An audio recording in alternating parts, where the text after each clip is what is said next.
الحمد لله وكفى وسلام على عباده الذين اصطفى أما بعد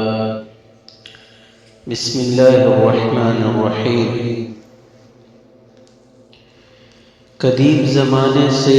دستور ہے کہ ہر ملک، ہر شہر، ہر قصبہ، ہر گاؤں میں ہر قسم کی تجارت کے لیے خاص بازار قائم کیے جاتے ہیں۔ میلے اور نمائشیں منعقد کی جاتی ہے جس کی غرض تجارت کی ترقی اور عام لوگوں کے حوائج کا بآسانی پورا ہونا ہے۔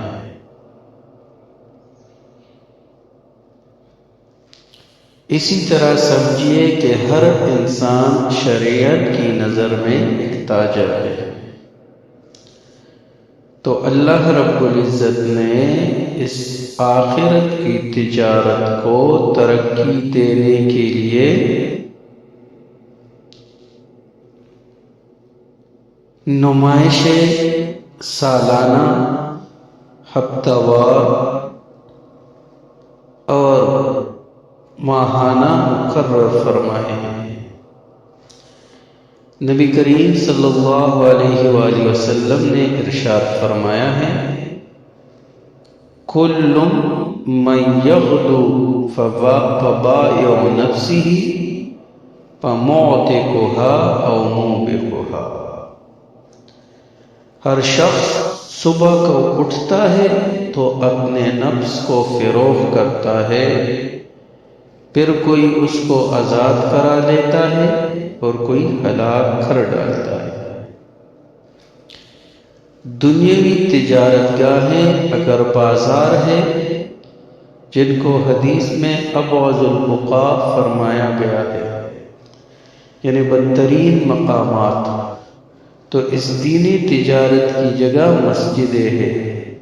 جن کو احب البقاع کا خطاب دیا گیا ہے، یعنی بہترین مقامات صبح و شام جبکہ ہر شخص اپنے اپنے کاروبار میں مشغول ہوتا ہے، تو اس منڈی کے ہوشیار تاجر اپنی دکانیں احب البقاع میں جا لگا لیتے ہیں۔ اس غیر مخصوص تجارت کے لیے بھی ہفتہ وار، ماہوار اور سالانہ نمائشیں مقرر ہیں جن پر اس تجارت کا ترقی اور تنزل موقوف ہے۔ سب سے بڑی سالانہ نمائش رمضان المبارک میں ہوتی ہے جو تمام مہینہ رہتی ہے اور جس میں لیل و نہار بازار گرم رہتا ہے، مال کی نکاسی زیادہ اور ہر چیز کی قیمت 70 گنا بلکہ اس سے بھی کہیں زیادہ ہوتی ہے۔ بازاروں کو آراستہ رکھا جاتا ہے، اس بازار کے تمام خس و خاشاک یعنی شیاطین کو ایک طرف کر دیا جاتا ہے، اور چھوٹی نمائشیں ہفتہ وار ہوتی ہیں جن کو جمعہ کہا جاتا ہے، اور شاید حدیث ذیل میں اس کی طرف اشارہ ہے۔ حدیث میں ہے اذا سلمت الجمعۃ سلمت الایام وَإِذَا سَلِمَ رَمَضَانُ سَلِمَتِ السَّنَةُ۔ جب جمعے کا دن سلامتی سے گزر جائے تو سمجھو کہ ہفتے کا باقی روز بھی سالم رہیں گے، اور جب ماہ رمضان سلامتی سے گزر جائے تو سمجھ لو کہ سارا سال سلامتی سے گزرے گا۔ ان دونوں چھوٹی اور بڑی نمائشوں کے علاوہ وسط سال میں مختلف مہینوں میں چھوٹے بڑے بازار لگے رہتے ہیں، جن میں سے ایک ہماری مقصود بالذکر شب بارات بھی ہے۔ بارات کا معنی لغت میں بری ہونے کا ہے۔ اس رات میں چونکہ گناہگاروں کی مغفرت اور مجرموں کی براءت ہوتی ہے، اس لیے شب بارات کہتے ہیں۔ اور شعبان کی 15ویں اور وہ شعبان کی 15ویں رات ہے جو 14 تاریخ کی شام سے شروع ہوتی ہے۔ اس مبارک رات میں بھی اخروی تجارت کی ایک بڑی نمائش ہوتی ہے۔ احادیث نبویہ صلی اللہ علیہ وسلم اس کے فضائل اور برکات کی شاہد ہے۔ ایک حدیث میں ہے، نبی کریم صلی اللہ علیہ وآلہ وسلم کا ارشاد ہے کہ اللہ تعالیٰ نصف شعبان کی رات میں اپنی تمام مخلوق کی طرف ایک خاص توجہ فرماتے ہیں، اور مشرک اور کیناور آدمی کے سوا سب کی مغفرت فرما دیتے ہیں۔ اور اسی مضمون کو امام احمد رحمۃ اللہ علیہ نے اپنے کتاب میں بھی حضرت عبداللہ ابن عمر رضی اللہ تعالیٰ عنہ کی روایت سے نقل کیا۔ دوسرے حدیث میں ہے، حضرت عائشہ رضی اللہ تعالیٰ عنہ فرماتی ہے کہ ایک رات میں نے حضور صلی اللہ علیہ وسلم کو نہ پایا تو میں تلاش کے لیے نکلی۔ آپ بقیع، یعنی یہ قبرستان ہے مدینہ میں، آپ وہاں پر تشریف فرماتے۔ آپ نے فرمایا کہ میرے پاس جبریل علیہ السلام تشریف لائے اور کہا کہ آج نصف شعبان کی رات ہے، اس میں اللہ تعالیٰ اپنے لوگوں کو جہنم سے نجات دے گا۔ جتنے قبیلے کلب کی بکریوں کے بعد اتنے لوگوں کو آپ علیہ السلام نے فرمایا کہ اللہ تعالیٰ نجات جہنم سے دے گا، مگر چند بد نصیب شخصوں کی طرف اس رات میں بھی نظر عنایت نہ ہوگی، یعنی مشرک اور کیناور اور قطع رحمی کرنے والا، اور پائجامہ یا دہبند کو ٹخنوں سے نیچے لٹکانے والا، اور اپنے والدین کی نافرمانی کرنے والا، اور شراب نوشی۔ امام بہقی سے اس کو روایت کیا ہے، اور بعض روایتوں میں ان لوگوں کا بھی استثناء آیا ہے، ظلم سے محصول لینے والا، جادوگر، غیب کی چیزیں بتلانے والا، ناجائز عملیات و حاضرات والے،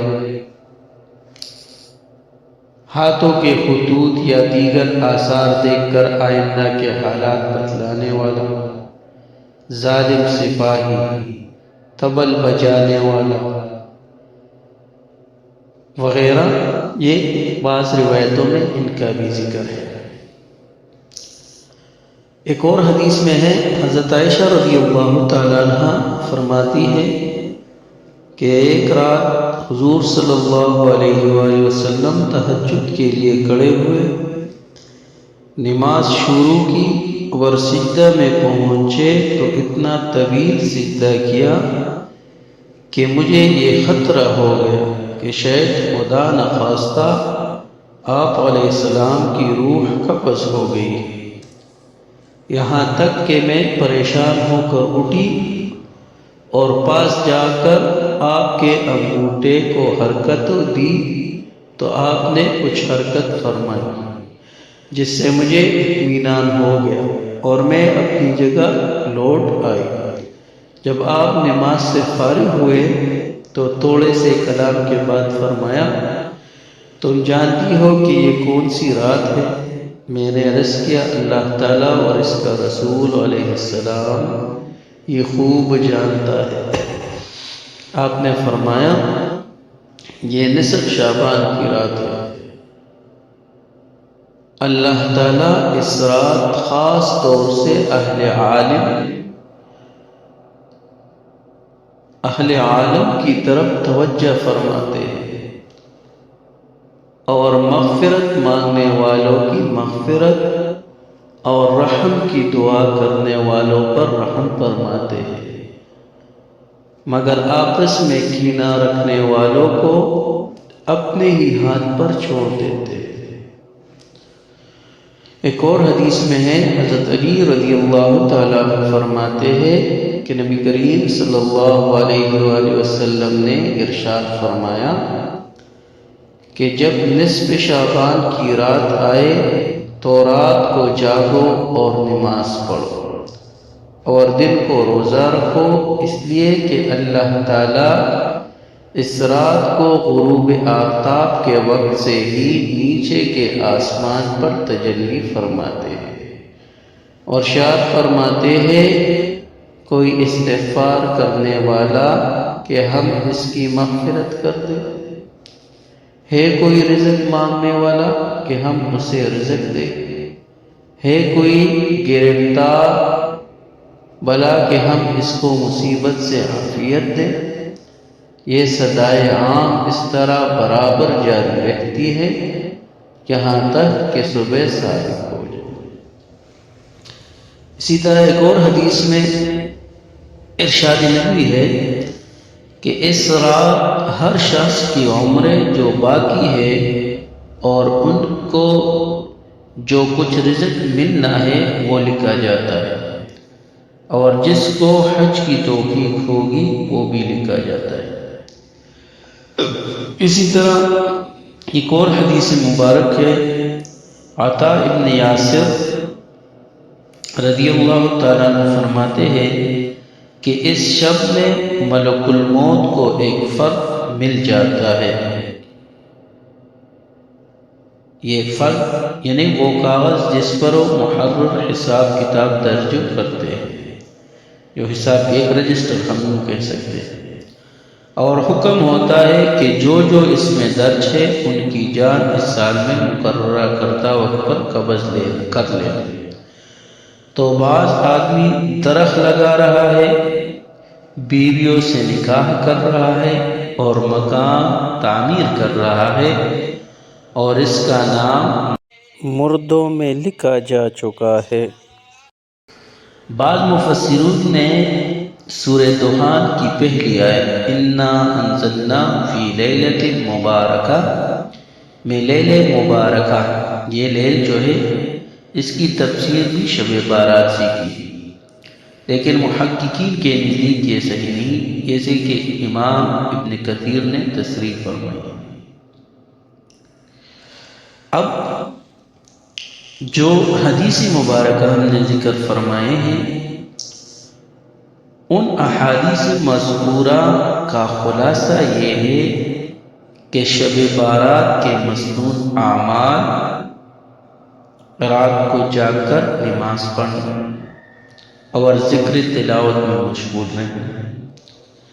اللہ تعالیٰ سے مغفرت اور عافیت اور اپنے مقاصد دارین کی دعا مانگنا۔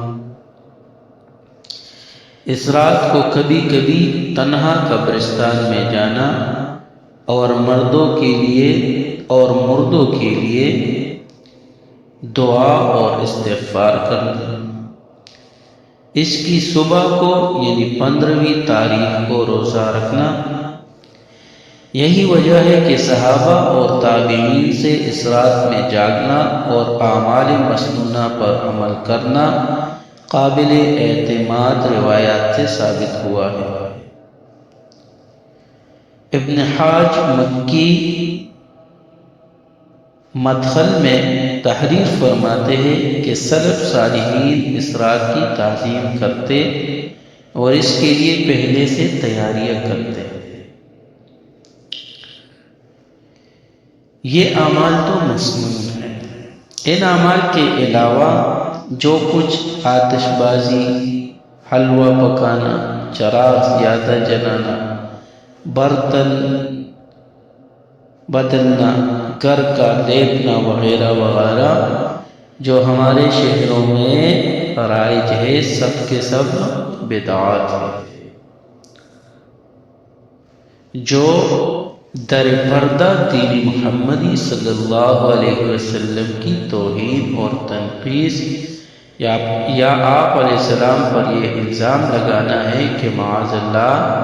آپ علیہ السلام نے تبلیغ و احکام میں خیانت کی کہ بعض ضروری باتیں بیان نہیں فرمائی جن کو اب آئے دن یہ مبتدعین پورا کر رہے ہیں، نعوذ باللہ من ذالک۔ اور ان احادیث مبارکہ سے یہ بھی معلوم ہوا کہ جو گناہ ان احادیث میں آئے ہیں وہ انتہائی سخت ہے، اور ان گناہوں کی وجہ سے انسان اس بابرکت رات سے اور ان کے برکات سے بھی محروم ہو جاتا ہے۔ جیسے ان میں سے پہلا ہے خدا کے ساتھ کسی کو اس کی ذات یا صفات میں شریک سمجھنا، کسی مسلمان بھائی سے کینہ رکھنا، رشتہ داروں کے جو حقوق ہمارے ذمہ ہیں ان کو ادا نہ کرنا اور ان سے بدسلوکی کرنا، شلوار پائجامہ یا تہبند کو ٹخنوں سے نیچے لٹکانا، والدین کی نافرمانی کرنا، شراب پینا، ظلم سے محصول یا رشوت لینا، جادو کرنا، غیب کی خبر بتلانا، پال نکالنا وغیرہ، ہاتھ کے حدود دے کر غیب کی چیزیں بتلانا،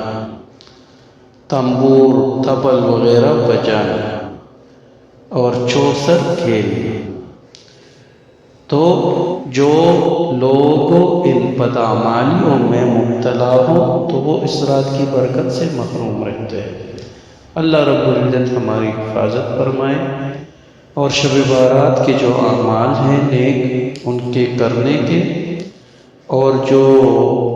بدعات ہے اللہ ان سے ہم کو بچائے، آمین۔ الصلاۃ والسلام علی رسول الکریم۔